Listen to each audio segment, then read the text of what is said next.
So I guess this counts as part 2 of the dinner making. My style is very different from dear old Papa Alfonso. Way more dry humor, but I promise this pizza will be pretty good. So, just in general, you can make your own doughs. The benefit of doing that is obviously you can season to your own tastes. But if you're short on time, or if you just don't want to make your own dough, which is totally fine, you can go to places like Stop and Shop, Market Basket, Whole Foods, and just get your own pre-made dough. Because it's easy. So if you notice, my hands are really sticky. Dough tends to be sticky, so what you do is just lay down a little bit of flour, just so you can actually like interact with the dough without it sticking so much. This also helps soften it. So what I'm doing right now is actually pushing air out, because as it was defrosting, it just naturally, when it gets warm, this is made of yeast, and yeast tends to expand when it's warm. So I'm just flattening out a bit. And some people do this, some people don't do this. I like to make my pizzas thin, so I'm actually gonna, and I just end up making 2 pizzas out of 1 thing of dough. Because, I don't know, my preference is that I'd prefer not to have really, like, doughy pizzas. Or more often than not, having really thick pizzas, it almost just feels like you're eating just straight up bread and then stuff on top. But it's not like I hate like deep dish pizzas. I've had some good deep dish pizzas. So, cut it in half. Squeeze out any air bubbles. Go get some flour farts. Then, some people like to use their hands to roll out their dough. I'll just use a roller. It's fine. So you just want to roll out any air bubbles and just expand the dough so that you have more surface to work with. You can go as thick as you want. You can go as thin as you want. It's all a matter of preference. And also, don't be afraid to get dirty, because this is all flour. Thank you!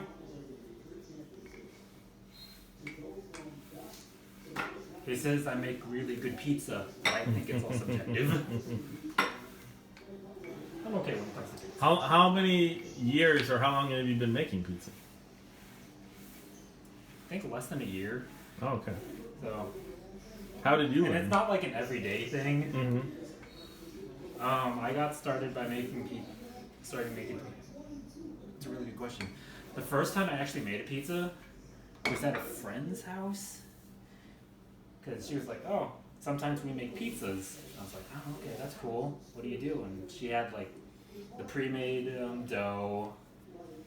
She had us like roll it out. She set the oven. I don't know what she set the oven to. Oh, that's a good thing. The oven, I set it to 460. 460? Okay. I just found it with me that's the ideal temperature for cooking pizzas. Some people like to do, I've looked it up, like some people do like 500 or 600 degrees. I guess that works if you're making it really fast, or if you're using like the pizza is just thicker, but my pizzas tend to be really thin in comparison. But anyway, when it came to how I got started, so I made it at my friend's house, and I was like, oh, this is actually really, really cool. You make your own pizza, seasoning it to taste. But it didn't go really, really well, because it was my first time ever making a pizza.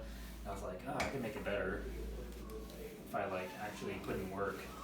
And then that was like the end of that. But then one day, Al just said, what if we made pizza? So he brought home like another a dough, and then we sort of like did the same thing. And initially he was the one who made the pizzas, and I just volunteered. I was like, oh, what if I made it? 'Cause You were wanted like, to- I can do it better. Yeah, pretty much. And then I've just been making it ever since. In all honesty, the first pizzas that I made were like pretty subpar. I didn't cut my doughs in half. I did a semi-poor job of like getting air bubbles out. Sometimes I wouldn't flour the tins right, and then like pizzas would stick, or it wouldn't be completely cooked. It was all like a learning process. Oh, if you show this to anyone, this is like a really good way to upset people. So the traditional way A of really good putting- way to upset people. yeah. So the like this. So when we first bought this, it was actually really good where it was just naturally non-stick. So I could just like slap the pizza dough on here Mm-hmm. and then it would cook just fine. It's not the case anymore. At times I used to like, when it became like that, I would flour the heck out of this and then it wouldn't stick, but then you'd lose out on the taste because there's just an excessive amount of flour.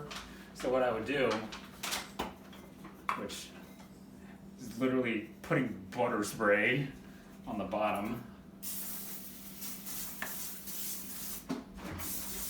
in order to like have it be non-stick. Cool.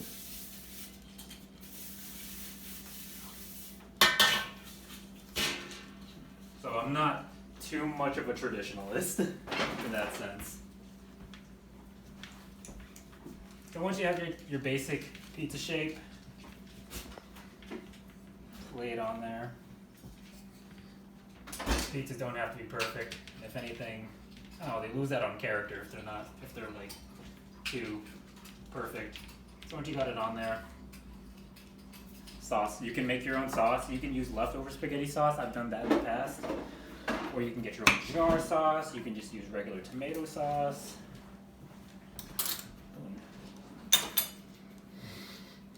And so part of the reason why I make my pizza crust thin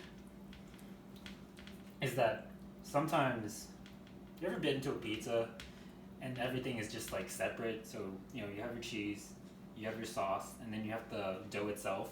Mm-hmm. But sometimes it's like, all right, the top and the bottom, the cheese and the sauce, they taste really good, but then the bread just tastes like regular bread. So I've noticed the thinner you make something, it's almost like the sauce just seeps in Mm-hmm. and soaks into the and cooks with the pizza dough itself. Have you been to Blaze Pizza? Blaze, where's Blaze?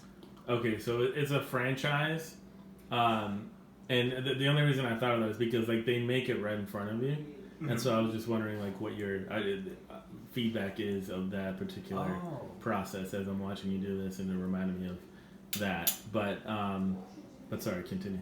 That's fine. The closest thing I've seen to someone making a pizza in front of me is and in person is, you ever been to Oath? No. Oath Pizza? No.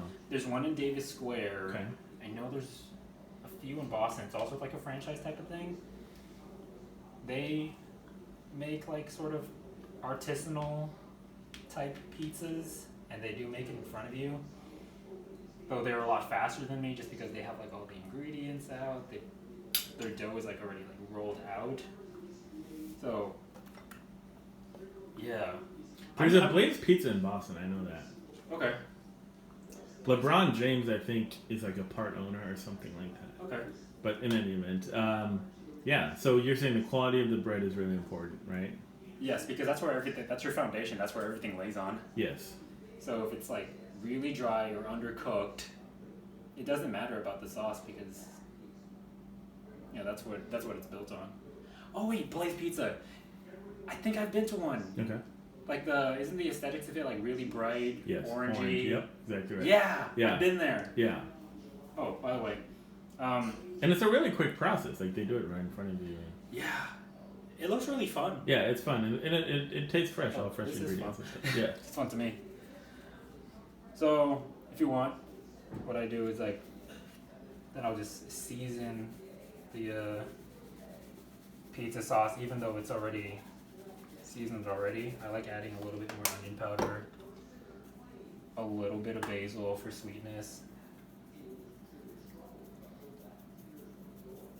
what I've noticed is that if you're looking, if you're buying like jar sauces, Mm-hmm.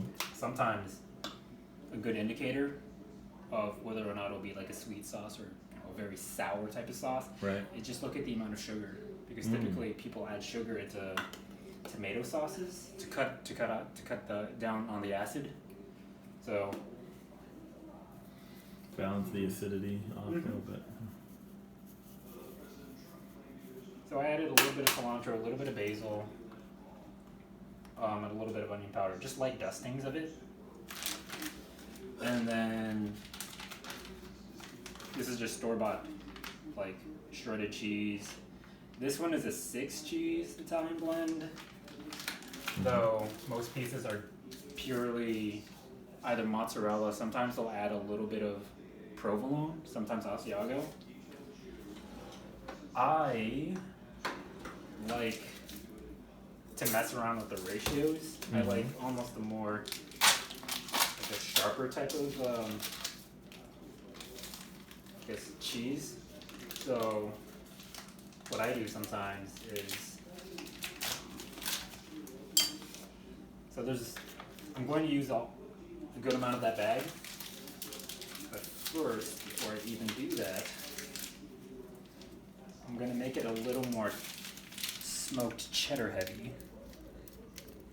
So I'm already putting down like a bit of a foundation of cheddar, because I like sharp cheeses, Mm-hmm. and it's very aromatic. Putting down some cheddar. Some cheddar, dude. Stacking that cheese, bread, and dough. It's gonna be wicked good. A bit of that. Then onto the actual piece of cheese. Just make sure it's evenly coated.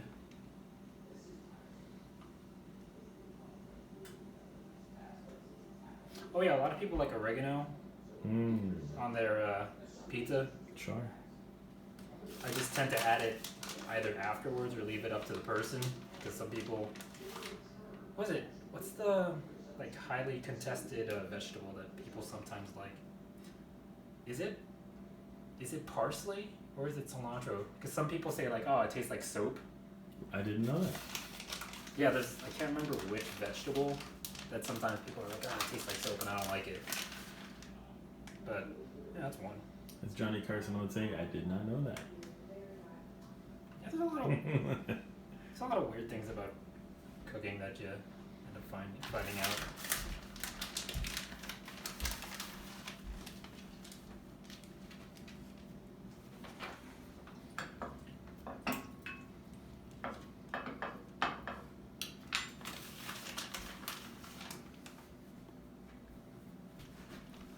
What do you call this pizza?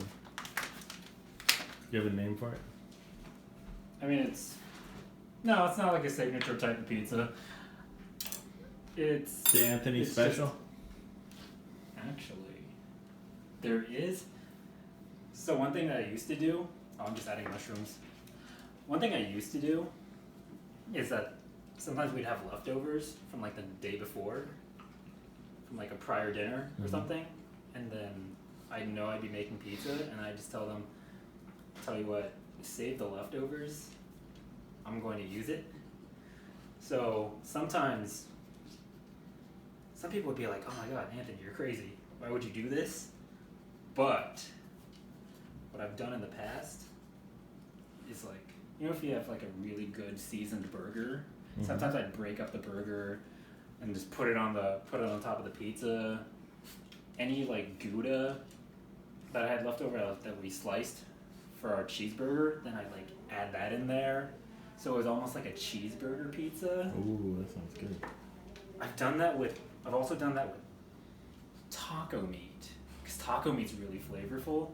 And then I switched out the mozzarella for taco cheese, so cheddar, Monterey Jack, and then like that dusting of that taco seasoning, because I really like tacos. They could be really, really good. Never done anything with fish though. I don't think fish and pizza mix. Fish taco pizza? Surf and turf type of pizza. I don't know how I feel about that, but I guess this would just be a basic pepperoni mushroom pizza. They like anchovies. They like anchovies. Right. It's funny because I've never had anchovies, believe it or not. Never? Ever? My grandfather used to eat it and he used to do sardines and stuff. I've never done it. I need to try it. How about yourself? Yeah, I've had my share of sardines and anchovies. I find them to be really salty. Yeah. For my taste, so I don't really not a big fan of it, but I'll eat it. What's your thoughts on pineapple on pizza?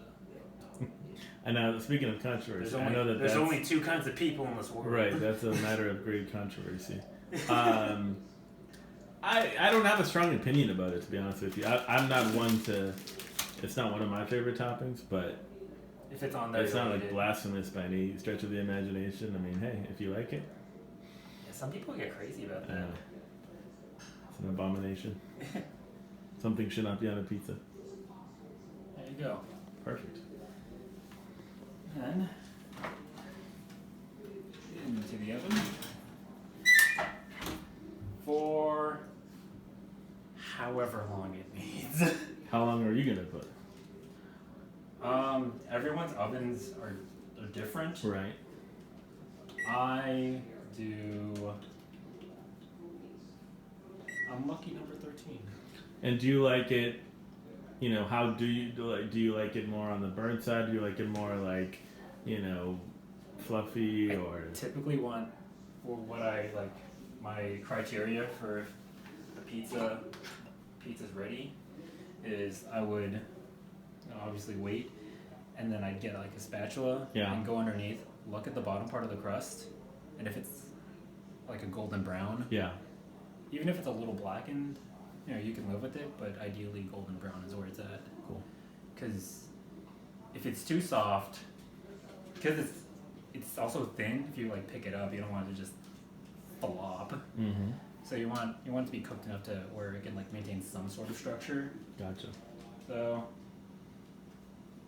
I guess this is the conclusion of the near conclusion, because and this is definitely a standalone thing as well. So perfect. Thank you very much for sharing your the tricks to your magic here, magic pizza. Thanks. There's still another one there. I'm not gonna cook that until I get access to that tin again. Good deal. There you go. Thank you. Mm-hmm.